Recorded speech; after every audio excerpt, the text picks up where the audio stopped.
Hi, everybody. Chuck here with the greatest show on earth.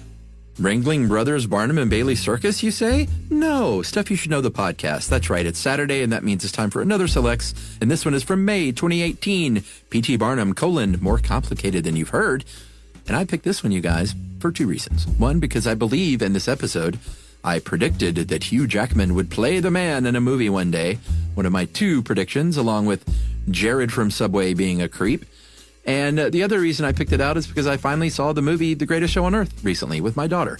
And I didn't like it so much. I didn't think it was that good. So I'm sorry to anyone who had a part in that movie. My daughter loved it. My wife loved it. I just thought it was okay. But this episode is great. So I hope you enjoy P.T. Barnum, More Complicated Than You've Heard. Welcome to Stuff You Should Know, a production of iHeartRadio.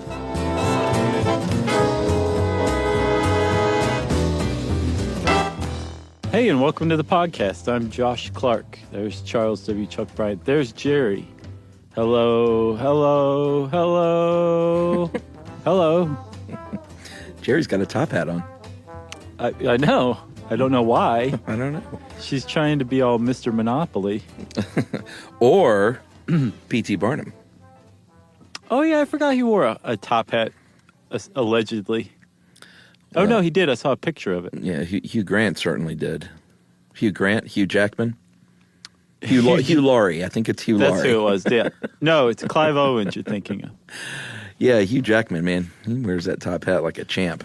He does. I don't know how much you went on the internet for this one, because this is a pretty comprehensive article. It by actually Jay was, McGrath. yeah. But The Greatest Showman really set the internet on fire, man. And a lot of, it really brought out a lot of people saying, whoa, whoa, whoa, whoa, whoa, whoa, whoa. Yeah. Whoa. Yeah. This is the very definition of the word fantasy. Yeah, it seemed like that movie was, can be best described as a musical whitewashing. Mm-hmm. In every sense of that word. Yeah. So let's destroy it. Yeah, I mean, after reading this, I didn't think man, P.T. Barnum, what a complete a-hole. No, he was just a lot more complicated than that, and did a lot of stuff that you just shouldn't just pass over because you can't figure out lyrics to what rhymes with racism. Yeah, I mean, he was definitely an enigma, and seems like he did some good, but also, I mean, he was a hustler, man. For sure. So this is what I didn't fully understand until researching this, Chuck. He's known as the Greatest Showman, right? Mm-hmm. But there were plenty of other showmen out there at the time. Yeah. Which makes sense because you have to have something to be compared to be the greatest, right? But I guess I had just assumed he was the first or the originator. No, he was not the first showman. He was a great showman. Yeah. What he really left his mark on was introducing America to pure, unadulterated hucksterism. Sure. And using it for marketing. Humbug. That's what he called it. And he had a lot of quotes. Some were definitely something he said, like every crowd has a silver lining, which means you can shake it out of them and get some money from a bunch of people, right? Yeah. The one about a sucker born every minute, that's never been successfully attributed to him 100%. Well, yeah, and one thing is for sure, and is that his autobiography is, I think if you order it, it comes with a salt lick. So you can just lick on that salt while you're reading it. Right. I don't know what that means, but that seems like something that they would do. Yeah, I mean, he I think when the man is writing about himself, it's like, you know what, you may just want to believe a third of this. I would take it with a grain of salt, but so much so that you need an actual salt lick. Oh, yeah. You didn't get it. I got it now. I got it. So there is one quote that I think kind of describes this guy best, or at least his philosophy, and it also kind of reveals, you can't call him harmless, but also the intentions were not entirely evil, right? Right. He had a quote that said that people don't mind being deceived so long as they're being amused at the same time. Which is kind of Right? true. It does, and it largely lets him off the hook as far as being a huckster, right? But the thing that The Greatest Showman really glossed over or just outright ignored was that a lot of the amusements that he was presenting to the public were extraordinarily degrading to people at the time. They were super racist. There were just there was just a lot of exploitation. He made his money not just by hustling Americans, but by exploiting other Americans too, right? Yeah. Again, like a lot of this is contextual. It's not necessarily fair for later generations to judge previous generations, although it's really fun to do. Yeah. But yes, you could say like this guy was exploitative, even compared to like his contemporaries, right? Perhaps. So he is just this very complex character who I think you and I can agree was not an evil person. He just did some horrible things here or there. Should we go back in time? Yes, let's. All right, let's go back to the beginning. Let's hop in the Wayback Machine, which is appropriately steampunky right now. Yeah. It takes many forms. I don't know if people realize that. It has a clock without the glass, and you can see the parts inside, but it doesn't actually function. It's That's strictly great. for decoration.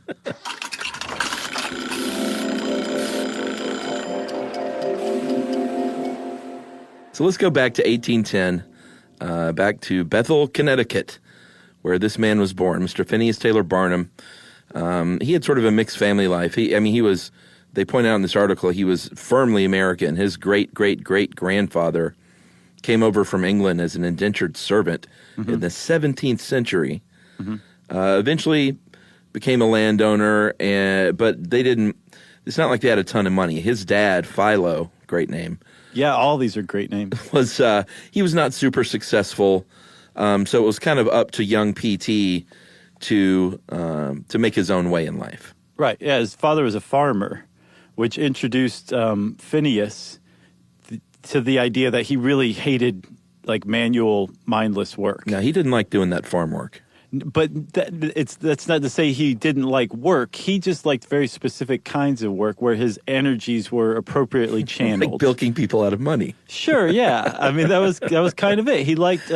He was the definition of the word enterprising, right? He Sure. could figure out a way. He could look at something that you could almost not give away. You certainly couldn't sell, and turn it into pure profits. Like he got into lotteries for a little while once, right?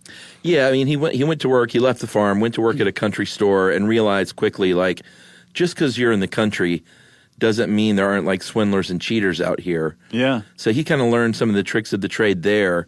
His old man died when he was 15, and he was kind of his mom had to get a job, but he was basically like, all right, it's kind of up to me now to provide for my family. So he moved, got that another job as a store clerk, and as you said, got into lotteries.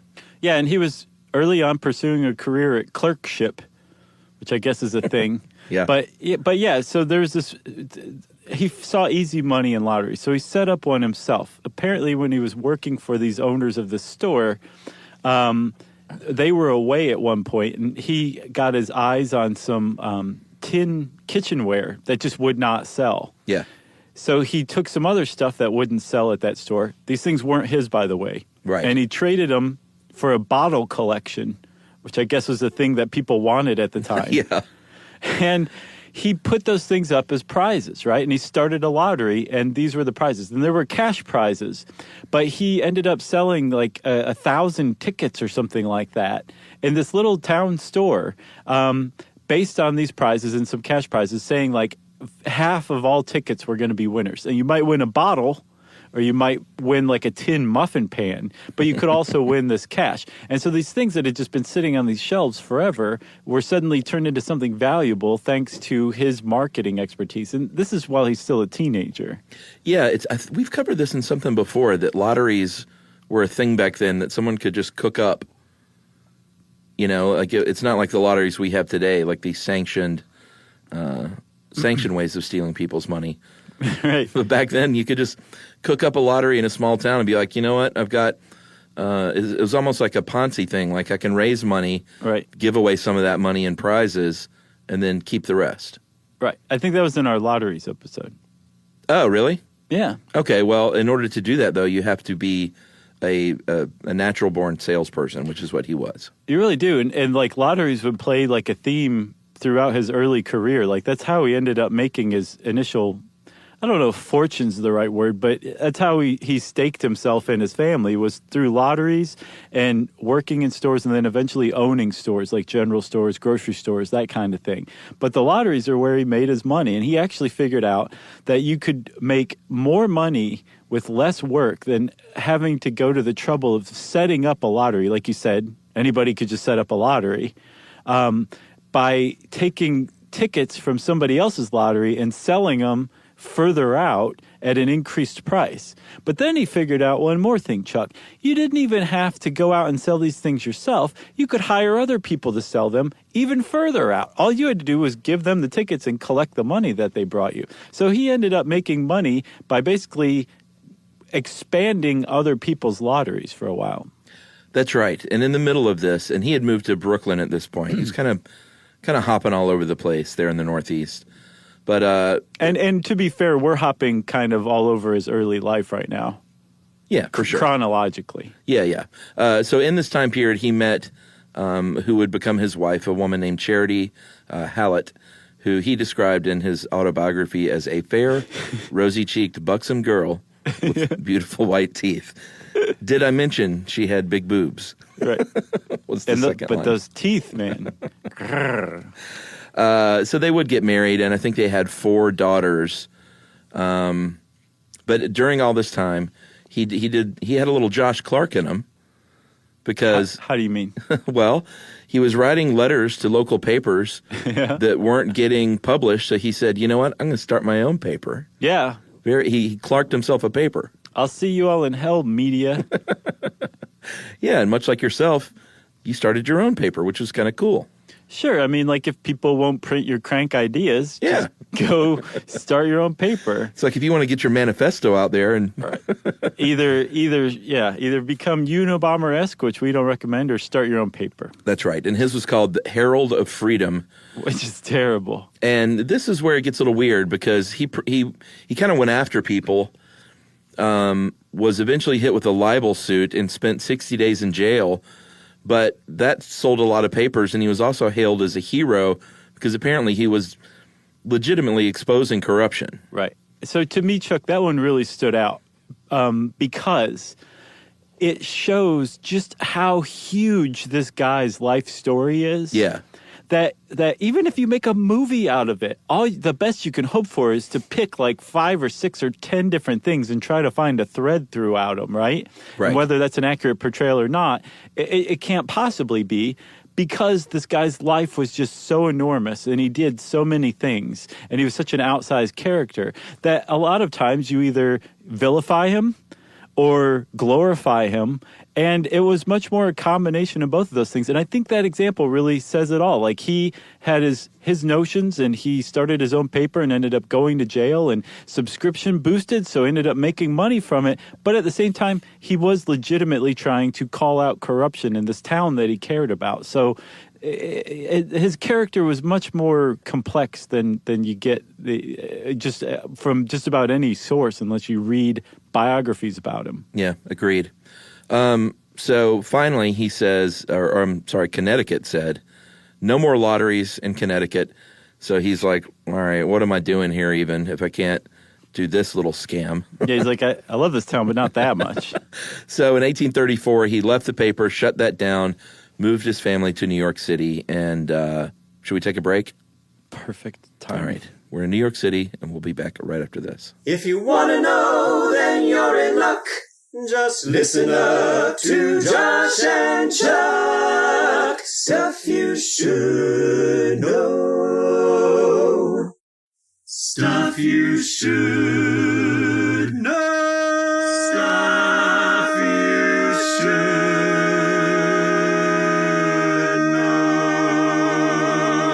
know. I got a falafel. Is it good? It's pretty good. Is it from the Halal guys? Uh-huh, of course. Oh, man. Who else are you going to get a falafel from? That's good stuff. Yeah. So, man, this guy really, just reading through this thing, he did so many jobs. Right. He was a factotum. Dozens and dozens of jobs through his lifetime. Yeah, and I'm glad he didn't just stick to clerking, right? Yeah. Or even lottery. He had this thing, like something about show business attracted this guy. Oh, yeah. I don't know what it was. Maybe nobody but him knows what it was. Maybe he doesn't even know what it was. But he was attracted to the idea of like wowing and amusing and amazing crowds. And he did that pretty early on. I think he was 25 when he got into exhibiting a human being who he purchased and owned for a while, which, by the way, does not show up in The Greatest Showman. Right. And this is after, in New York, he started a boarding house for a while and co-owned a grocery store for a while. Right. And so, like, his life is full of him just trying to do these kind of regular things and then being like, nope, got to go buy a lady and put her on display. Right. This was after, Chuck, by the way, he had come down with smallpox for a while. Oh, did we miss the smallpox? Yeah. That's what I'm saying. Like, this guy had a huge life. Man. But let's get to Joyce Heth, right? Yeah. Because she is a very controversial part of P.T. Barnum's life. She was the first, his first foray into show business, and there's no other way to put it. Like, he purchased her. She was a slave, an elderly slave, who he purchased from another promoter who had been touting her as General George Washington's nursemaid. Yes. From when George Washington was a child. This is 1835, Yeah, right? you do the So math. she was supposedly 161 years old. Yeah, so he negotiates a price. He went and saw her, and she was blind. She had no teeth. She was partially paralyzed, but she could talk and tell her story. Yeah, she told stories about young George as a boy. Oh, yeah. And to be fair, she was already being exploited. It's not like which is not great, but it's not like Barnum introduced this into her life. No, he just purchased her and took it over. Yes, exactly. Took over the exploitation for money. For $1,000, and he toured with her until she died.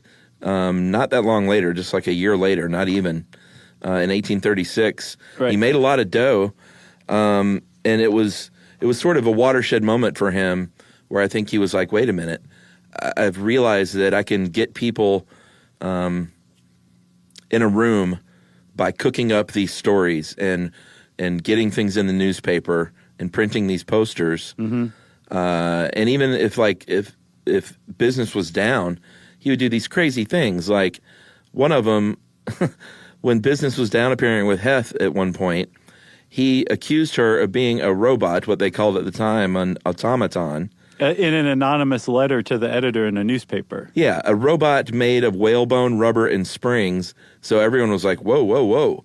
Not only is she George Washington's nursemaid, but she's really a robot. Right.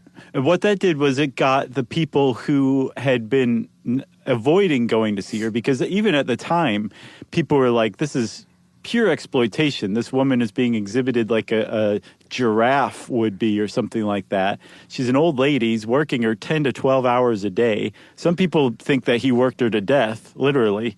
And so there was part of the press that was saying and reporting on this with great distaste. So there's a segment of American society who would not be caught dead seeing George Washington's 160-year-old nursemaid. Yeah. But they would conceivably go see an automaton if that's really what was going on. So he managed to dupe the very people who were critical of this exploitation that he was undertaking. He got everybody in that one. Well, yeah, and it gets even worse. Finally, when she passed away, he actually sold tickets to a public autopsy. In a saloon. So people could come look at this poor woman's insides. And this is where it was finally revealed. Doctor said she's maybe like 80, 81 years old at most. Right, and this was, so Jane McGrath kind of walks past, like, what a controversy this was. Like, this guy had been, like, very much touting that she was the nursemaid. Like, he supposedly had the bill of sale to George Washington's father for her. So, Yeah. like, he was saying, like, this is legitimately a 106-year-old woman. So, in this autopsy that he charged for, when it was exposed that she was actually half that age, there was a bit of disgrace there, and Yeah. he had to learn to roll with the punches. And it was about this time that he basically said to himself, "You can take this as a lesson and go on the straight and narrow, maybe get back into clerking." Yeah. Or you can double, maybe triple and quadruple down on this and see where that goes. And he chose the latter of the two for sure. That's right. He sure did. The next thing that he did, the next person that he kind of took under his wing was his greasy wing, was someone called Signor. Signor. Signor. Is that Signor? Yeah. Why is it spelled that way? That is the Italian spelling of signor. Oh, well, let me turn it on then. There you Signor Antonio. Nice.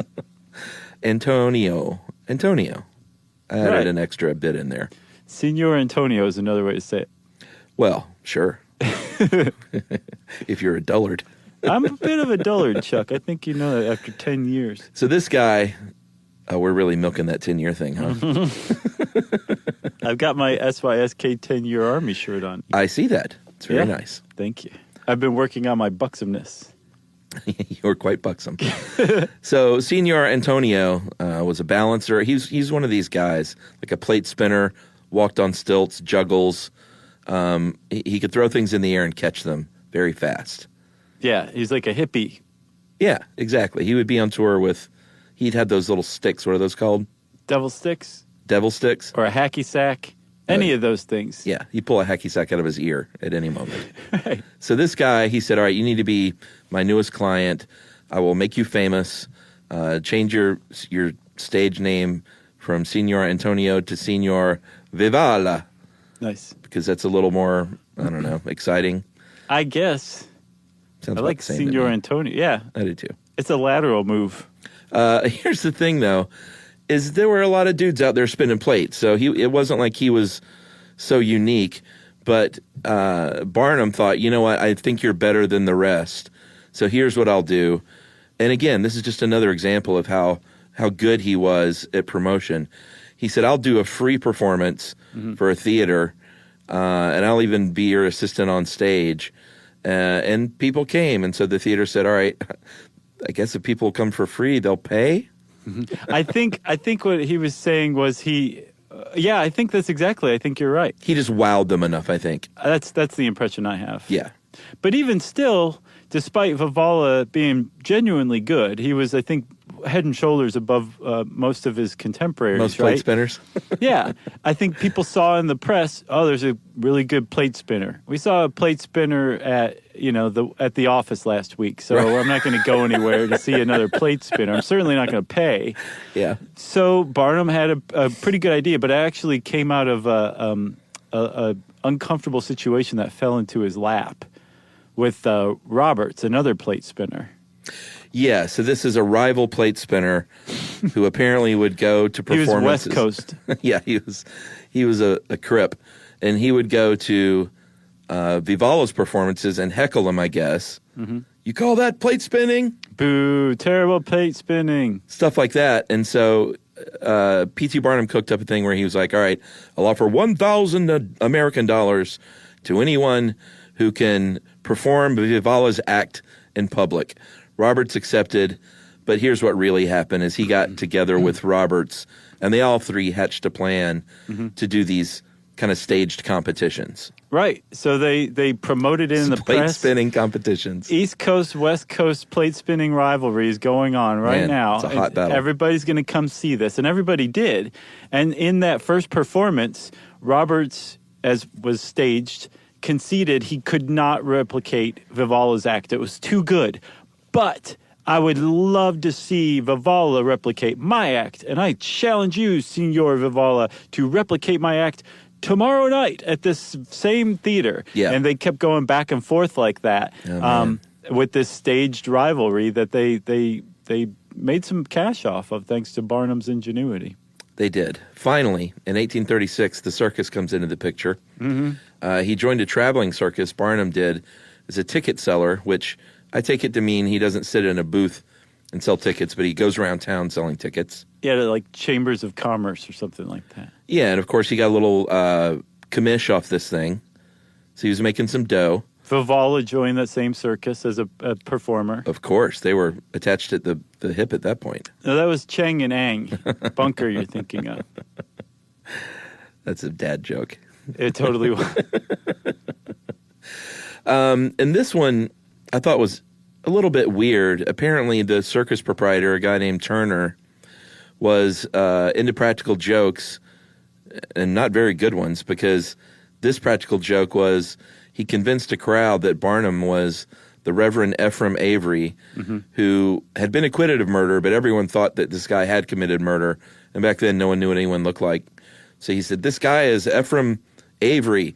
And he almost got lynched, apparently. Yeah, like Ephraim Avery's name was not very well liked in the area. He was, at the very least, he, through having an adulterous affair with a young woman, had induced her to kill herself, or at worst, had murdered her to prevent her from having his illegitimate child. Yeah, but he'd been acquitted, right? And he was a reverend, did we mention? So yeah, the crowd, like, according to Barnum, almost killed him. That's a real funny joke. I know, but then later on, Jane says that that Barnum got even with him with his own practical joke. I could find nothing anywhere, including in Barnum's autobiography, that mentions that. I think he covered his toilet in saran wrap. Oh, gross.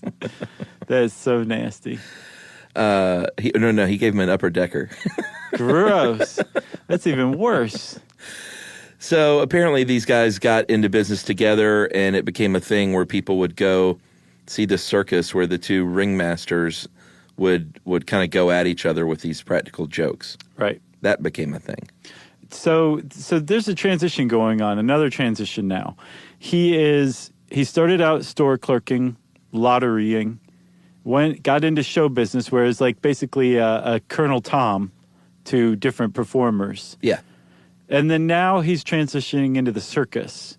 But by now he's been like married to the road about as much as he's been married to charity as well. And from all accounts, like he was very much in love with her, and they were like he was faithful, and they were a real couple. But he was on the road a lot. There's just no ifs, ands, or buts about it. He was out there on the road quite a bit. So transitioning to a circus was basically the same thing. It was just a little bigger of an outfit. So it was like a step up.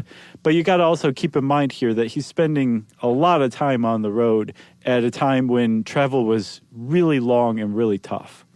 That's right. And so he eventually decides working for someone else's circus is for the birds. I'm going to start my own. You buy some horses and wagons. I'm going to get a clown. You got to have a clown.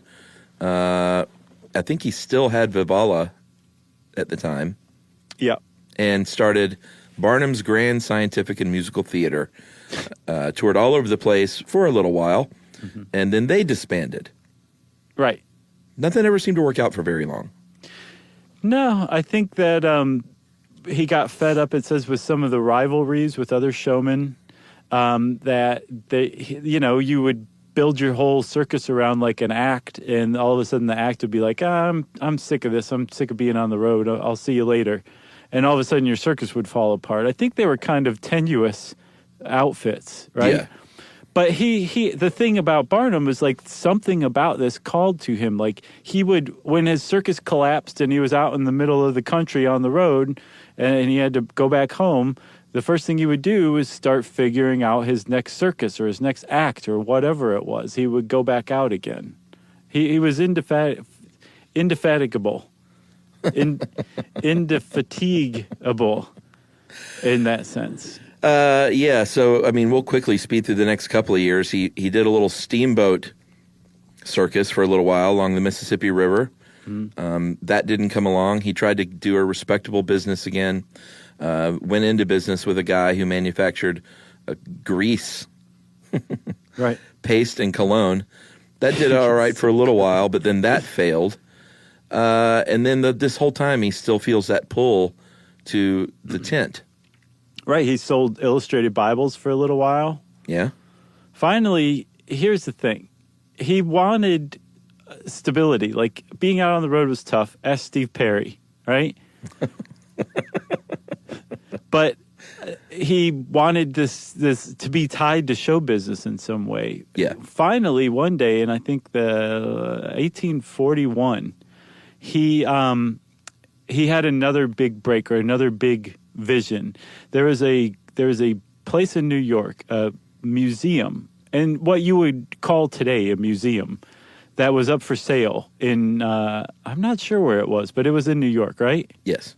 And it was called Scudder's American Museum. And Barnum heard that Scudder wanted to get out and was putting the whole collection up for $15,000, which is a substantial amount of money, and definitely more money than Barnum had. But he said, that's it, right there. I can have a permanent place where people come to me, and I can be home with my wife and daughters, but I can still have this daily interaction with show business.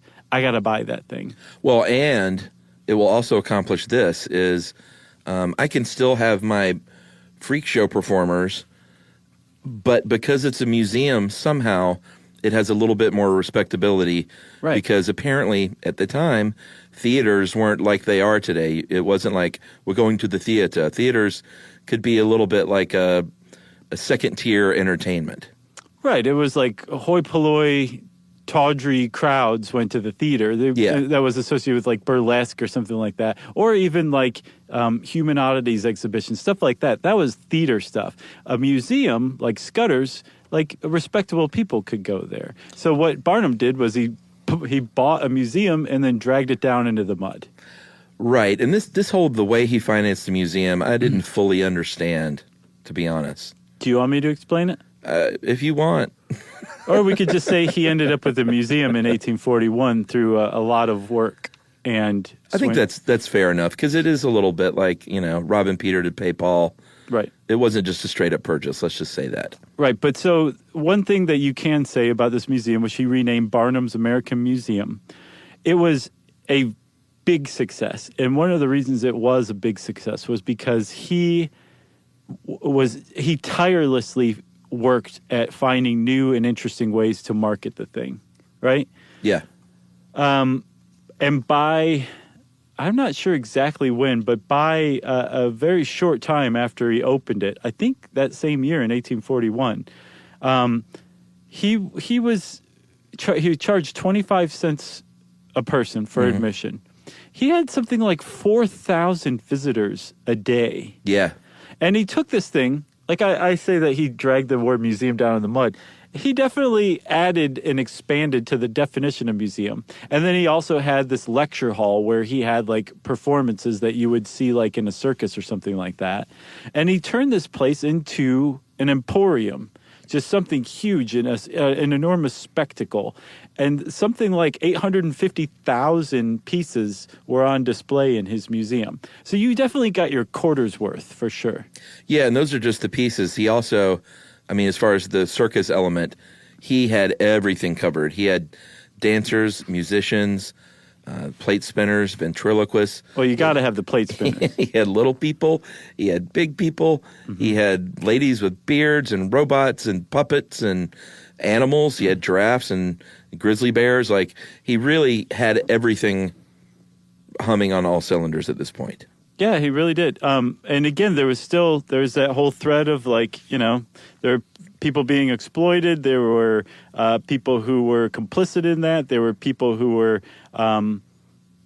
anyone who came to the museum was gawking at, the weirdness of these other people or whatever, which again today is very odd to us, but at the time was still odd. Like, that's the thing that I think gets lost on people. Like, there were sideshows and things like that, but Barnum took it to an extraordinary degree and really ran with it and became extremely rich as a result, actually. Should we take a break? I am ready to. All right, the museum's humming along. We're going to take a break. We'll be back right after this. If you want to know, then you're in luck. Just listen up to Josh and Chuck. Stuff you should know. Stuff you should know.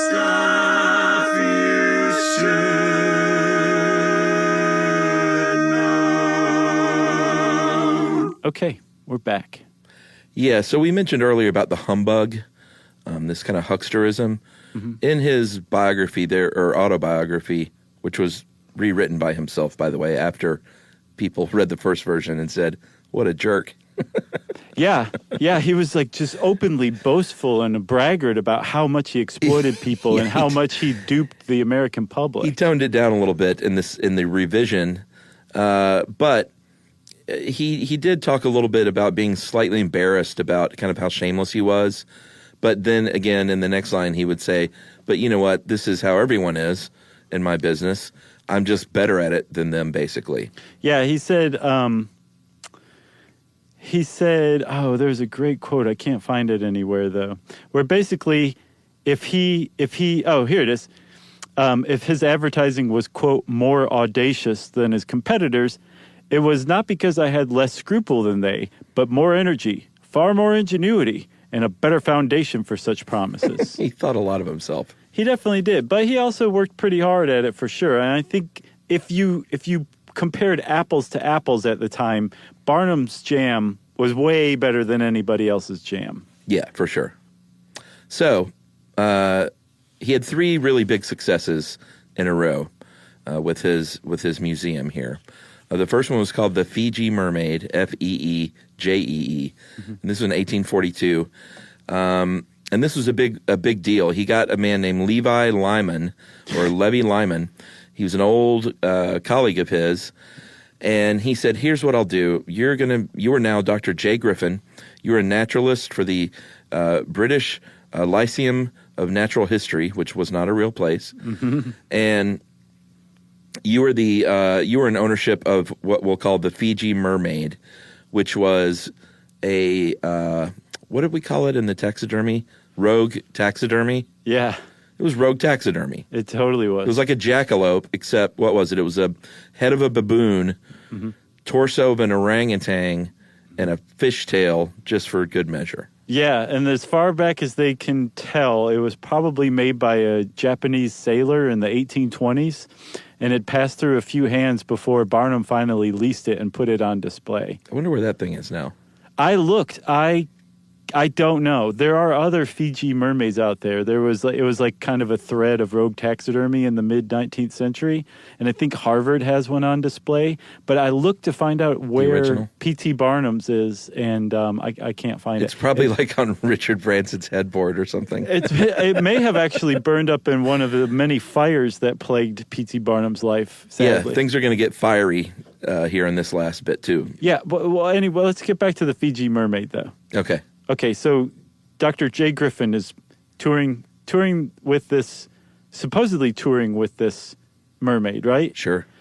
And Barnum, but the guy's actually not out there touring. Barnum basically creates out of whole cloth a tour of this mermaid, writes letters about how great this thing is in different people's names, and then mails them to friends that live around the country and asks them to mail those letters in to newspapers in New York, talking about how this thing has to be seen to be believed. Yeah, so people came far and wide to see this piece of taxidermy. Yeah, and by the way, this whole Jay Griffin thing, like this guy was posing as him. He was giving public lectures made up as a naturalist, a British naturalist, and he was an American promoter. He had nothing to do with it. He was just making all this stuff up, but he would give like public lectures on it. I love it. Like the audacity, it's amazing. So the second big victory was when he met up with a 4-year-old named Charles Stratton. He was a little person. His cousin, actually. And he stopped growing when he was 2 feet tall, and he changed his name, rebranded him as General Tom Thumb, and that name probably rings a bell. They became very famous together. He said he was 11 years old, and they were a media and ticket-selling sensation. Yeah, they would be like invited in to meet like royalty, whatever country they toured. He was a huge hit at the museum. It was like a big deal for both Barnum and Charles Stratton. That's right. A sensation, that's the best way to put it. And the final big victory of the trifecta, when he was in Europe with Stratton, he heard of Jenny Lind. She was a Swedish opera singer, And this was the kind of thing where he was like, you know what? She doesn't have a beard. All she is a talented singer, but she's amazing. And this would really legitimize me if I did like a straight up act for a change. Right. So even though she's big over here, they don't know about her in America, and she could blow up there. So I'm going to offer her $1,000 per performance, which was a ton of money and a big risk. But he made about $500,000 with her or more, who he branded the Swedish Nightingale by trotting her around the United States. And she was like beyond a sensation in the United States. Yeah, that was another thing too. I mean, like she was pretty big in Europe, but I don't think she was well known, if known at all, in America. But by the time she showed up for the tour starting in 1850, he had managed to, like you said, just turn her into a national sensation. Like people had like Beatlemania for this lady. Yeah. This article says that she was not a very nice person. I didn't see that anywhere else. And I actually saw that. So after the contract between her and Barnum was up in 1851, she continued to tour America with like an actual orchestra, I believe. Yeah. And she made $300,000 in 1850s money from this whole American tour, and donated every single penny of it to Sweden's public school system, which was really burgeoning at the time. Yeah. So I don't know what Jane was talking about, but I think she just kind of didn't find America very cultured is what I get. But apparently Jane didn't like that. Well, America probably wasn't very cultured in 1850. Right. But I thought that was pretty neat, man. She took all of that money and donated it to the public school system in Sweden. Man, that's crazy. But yeah, so Barnum was not legitimized thanks to that. I think it actually didn't go all that well, but he did enrich himself thoroughly through Jenny Lind for sure. That's right. But he would go broke again because he's P.T. Barnum. Jeez. And that's what he does. In the 1850s, he bought up a lot of land near Bridgeport, Connecticut, because he wanted to make East Bridgeport the happening place. He invested in the Jerome Clock Company, wanted to relocate it to East Bridgeport. It was not a smart thing to do. The company went bankrupt, and all of a sudden he was broke again, and this is fire number one. He moves out of his mansion because he's broke, and then after he had moved out, the mansion burned down. Right, but if he had to move out, you would think that he had relinquished ownership, so why does it matter as far as his life goes? Oh, unless he had a bunch of money stuffed into the insulation or something. I don't know. A Breaking Bad thing going on. It might have just been a footnote or something. Or maybe he did.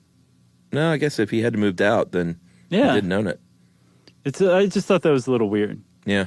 So he was in debt, like big time, like broke, bankrupt, in debt, because of this terrible clock company thing, which you should always take as a reason to never put all of your eggs in one basket, which I guess is what he did. But he managed to emerge from debt after, I think, 5 years. And he ended up, during this time, he pawned his museum, but he also put the name of the museum in his wife's name, who was not bankrupt. And so they were able to make some income off of the lease for the museum. And then when he managed to buy the museum back after 5 years, he just went like right back to it. Like he didn't miss a beat. Yeah, I mean, this 10-year period from 1850 to 1860, he went broke. He did the smart thing, like he said, with his wife. He started giving lectures about making money. He went on tour again with Tom Thumb. He got a dead whale. He bought a dead whale and said, surely people will pay money to see this. So he was still doing all this crazy stuff. He bought a hippopotamus. He bought two beluga whales. Like, it's just crazy the things that he was doing. Also, Chuck, we have to say the title of the lecture tour, The Art of Money Getting. It's not even the art of making money, the art of money getting. Yeah. So his star's starting to rise again. At the very least, his fortunes are reversing from just doing any kind of work he can get his hands on.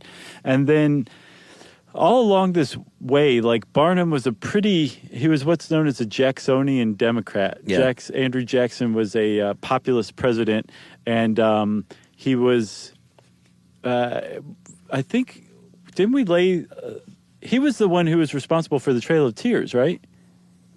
I'm pretty sure that was Andrew Jackson. It was. Remember our two-parter on Trail of Tears? I do. Okay, so he was P.T. Barnum was of this man's party. He was a Jackson supporter. And then the Civil War breaks out. And all of a sudden, Barnum has this, like, total conversion. He was not like an outright bigoted racist who worked to keep African Americans enslaved, worked as a Confederate sympathizer, anything like that. He was fairly unremarkable and pretty normal. Like, for example, at his museum, if you were black, you couldn't come in. It was a segregated museum. Yeah. But that was like a lot of businesses at the time. So he was a very normal pedestrian person as far as his politics go, and socially as well. But something happened around the time of the Civil War, and he converted and actually became an abolitionist. Huge Union supporter, and just basically became patriotic and dedicated to this idea of preserving the Union and abolishing slavery. Yeah, and he used that museum as a sort of ground zero for his cause. He had speeches, he had plays that sort of endorsed this. He had Southern Copperheads that were protesting outside. They threatened his life. Mm-hmm. And then he said at this point, you know what, I might as well just get into politics legitimately. And in April of 1865, he actually won an election to the Connecticut General Assembly, where he worked really hard to ratify the 13th Amendment and supported another cause to allow the rights of black people to vote in Connecticut. Yeah. So like he was legitimately dedicated to the cause of abolition, which is totally bizarre, right? And about this time, too, is when the revisions to his autobiography are starting to get much more contrite, much less boastful, and even more apologetic. So something happened, and he was converted to the right side of history, I guess you could call it, you know? Yeah, so here's where fire number 2 comes in. A few months after this election, his museum burned down, along with the animals and the exhibit, which is super sad. Yes, This is the first of like 2 animal fires. He opened a new museum a couple of months after that. 3 years later, that museum burned down. Mm-hmm. Didn't want to rebuild that one. And then finally in the 1870s, like it took a long, long time before he became the P.T. Barnum that most people know as the big circus guy. Right. The greatest show on earth guy. Yeah, he hooked up with Barnum and Bailey after hooking up with a guy named William Cameron Coop, or Coo. I'm not sure which one it is. But he had P.T. Barnum's Grand Traveling Museum, Menagerie, Caravan, and Circus. Yeah, a little wordy. That was 1871. And then did you cover the 1872 fire? No. There was another fire that killed all the circus animals. At the winter camp, which is on the site of where Madison Square Garden is right now. There was a horrific fire in the winter camp in 1872, killed a bunch of other circus animals, which this is one of the reasons why years later Barnum and Bailey's Ringling Brothers Circus went away, was because of animals. Yeah, and he was by the time this fire happened at what was it called? The Hippotheatron? I think so. He was very successful with that circus. He started with Coo. They made about $400,000 in the first year, and it was the very first circus to kind of do the traditional thing that we all think of as travel by train, acrobats, clowns, exotic animals, stuff like that. Yeah. And that's when it officially was called the greatest show on earth. So the Hippotheatron, such a strange word, burns down, and then he's visiting his friend in England, John Fish, and this is when his wife Charity passes away. Yeah. And as Jane put it, he was supposedly too grief-stricken to return for her funeral, but the grief must have subsided quickly because he secretly married Fish's daughter, At 63 years old, he married 22-year-old Nancy Fish Yeah. about 3.5 months later after his wife passed. No word about her teeth. No, or her bra size. So they got married secretly 14 weeks after Charity died. And then when they came to the U.S., they had a public wedding 9 months after that. So, yeah, he married her, and I guess he was with her until his death, right? Well, yeah, in 75, he took a break from the circus, got back into politics, and became the mayor of Bridgeport for a little while. Not East Bridgeport, though. He's talking trash about them. Bridgeport. And apparently he gets a little on his high horse now, because even though he was a drinker, pretty heavy drinker for a while, he quit drinking and then campaigned against like Sunday sales in saloons, and kind of got a little self-righteous, it seems like. Yeah, he also sponsored the Comstock law in Connecticut, which banned contraception, which puts a lot of onus onto the ladies. And it was in place apparently until 1965. And there's a really important word in there, Chuck, sponsored. Like, that means you're the person who brought it to the General Assembly. You didn't just vote yes on it. Sure. Like, you're the one who said, everybody, let's ban contraception for 100 years. Yeah. And it was successful, actually. So, yeah, he was a weird dude with a lot of different weird thoughts about things, and that were sometimes very contradictory over time. And then finally, ironically, here at the very end of this podcast, in 1880, he partnered with one James A. Bailey for P.T. Barnum's Great London Combined. It's such a terrible name for a circus. Worst circus name ever. Doesn't even have the word circus in there. And this is when he got Jumbo the elephant, which Jumbo was a legendary attraction until 1885 when Jumbo was killed by a train. And probably caught fire, too. And did you know, we were just in Boston, that Tufts University, their mascot is Jumbo the elephant? No, I didn't know that. Yeah, my buddy Robert explained that to me. And apparently Barnum was one of the early, what do you call the people who give universities a lot of money? Endowment and donors. Grant person. Sure. He was all of that. What is that word? I know what you're talking about. He was all that to Tufts.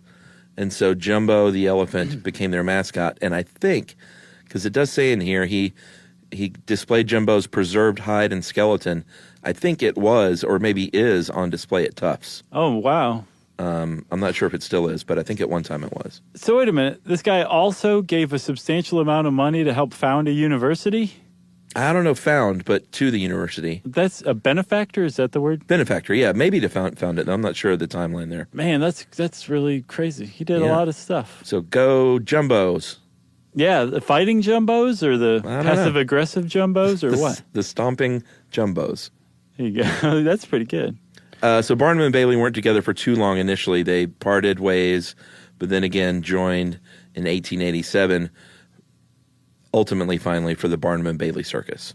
Yep. They broke up, and then they got back together, and then it stayed that way until 2016, I think, and then the circus finally closed down. I went to that thing as a kid. I think we talked about that. Sure, I did too. And now we will only go to the Big Apple Circus, as you know. Mm-hmm. And I took a long break because Emily and I were tired of going. And then now that we got a kid, my mom was like, you got to start going again. You have to. So we went this year. How was it? Oh, it's okay, I'm not the biggest circus guy, I've realized. Are you afraid of clowns? No, not these. Are you afraid of acrobats? I could take these clowns. No, and actually the acrobats at the Big Apple Circus are the what's it called? It's the famous ones. The family. The flying Zambonis? Yeah, or was it Zambonis? Not Zambonis. I don't remember. It's something like that. But it's them. It's still that family. Wow, that's something. And they did a great job. But at the end of the day, I'm just kind of about a third of the way through. I'm looking at my watch, Oh, I gotcha. I've seen a couple Cirque du Soleils. Those are the last circuses I saw. Yeah, those are okay. But we saw the Michael Jackson one in Las Vegas, and man alive. Was it good? Yeah. There's a Michael Jackson Cirque? Yes, dude. And I have to tell you, like, I'm not some diehard Michael Jackson fan, but you don't have to be this to appreciate this. It is amazing. Like it's worth going to Vegas to go see. Who's not a Michael Jackson turning fan? around and going home. I don't know. There's probably a few. I'll bet we hear from some Michael Jackson, anti-Michael Jackson fans. Finally, 1890, P.T. Barnum has a stroke during a performance. He has one weird, strange wish at the end of his life, is to have his obituary published before he dies. Yeah. I don't know why I did that. Maybe to... I don't know either. I don't know, but that's a heck of a way to end this podcast. Maybe he wanted to feel the public outpouring or something. It could be that, or he wanted to proofread it or something. I don't know. But if that was what he was after, why didn't they just send it to him ahead of time? They actually published it. Yeah, it's weird. Yeah. Well, we'll find out one day when we die and go to heaven and meet P.T. Barnum. Agreed. So, you got anything else? Nope. There's probably tons more that we missed. And if you know something about P.T. Barnum that we didn't know, let us know. We'll just add to this guy's story over time, okay? In the meantime, if you want to read this great article by Jane McGrath, type in P.T. Barnum in the search bar at How Stuff Works. And since I said search bar, it's time for listener mail. All right, I'm going to call this Unabomber follow-up. Oh, good. I was into that one. The Unabomber? Yeah. Yeah, that was a good episode. I thought it was That was cool. a good 10th anniversary episode. Milk. Hey, guys. Congratulations on 10 years. Milk. I look forward to many more. Listen to Unabomber and thought I would share something that covers a related, if somewhat different aspect of the story. About 10 years ago, when I was still a wee law student taking a legal ethics course, one of the situations we discussed was Ted Kaczynski and the ethical dilemma his lawyers faced. Criminal defendants have the absolute right to dictate certain aspects of their representation, like whether or not to plead guilty, but there are other aspects of the representation that the lawyer controls, the most notable being trial strategy.